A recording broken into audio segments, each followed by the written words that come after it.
كي دايرين؟ لاباس بخير؟ كلشي مزيان. اليوم غنقدم لكم بوزروق في الطاجين. غندوزو الماء. عندي بوزروق كيلو، انا ما غنديروش كله، على النص ديالو. عندي 2 حبات ديال مطيشه.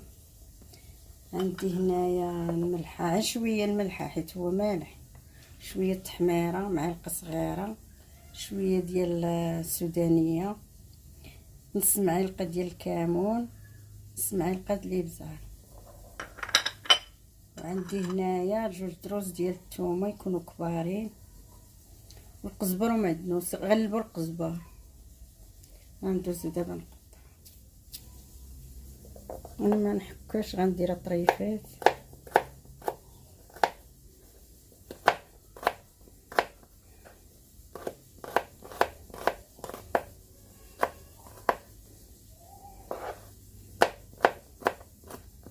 دابا الوقت ديال البوزروق موجود وجديد زوين.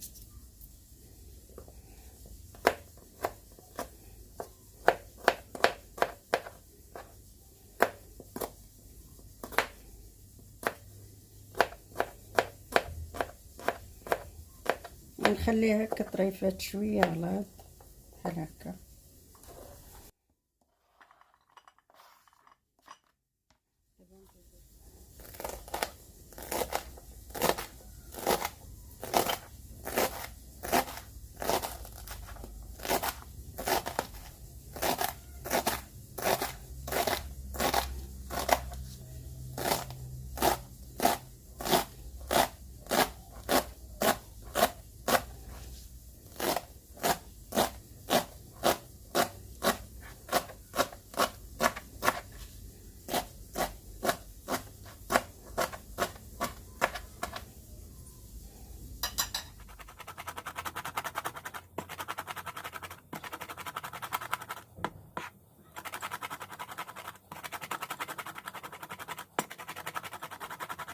دابا غندير المطيشه هي الاولى.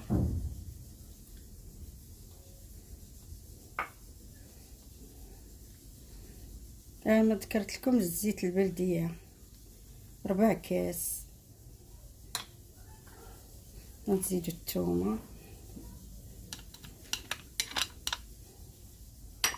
الربيع،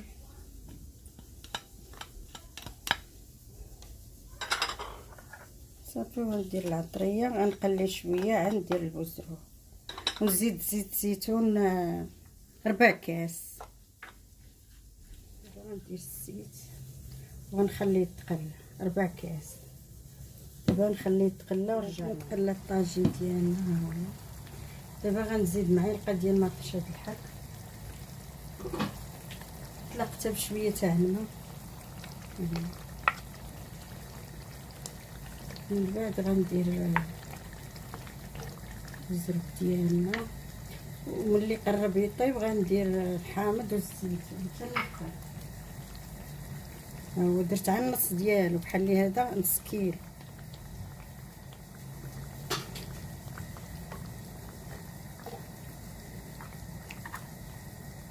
شو تبارك الله بوزروق قدك.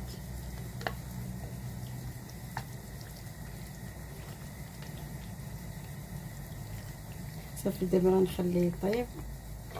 ملي يطيب غندير الزيتون والحامض في الاخر وغنرجع ديالنا ديال البوزروق وجد. دابا غنزيدو هذه ورقه سيدنا موسى، ونزيدو الزيتون. ديروا الاحمر، انا ما عنديش، درت الخضر. ونديروا الحامض،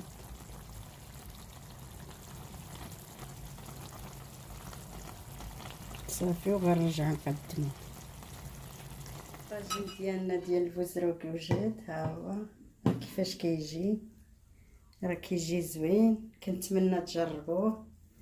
زدت معاه الحوت وشليضه والروز، راه كيجي زوين بزاف. كنتمنىكم تجربوه. وشكرا وشاركوا معايا في القناه.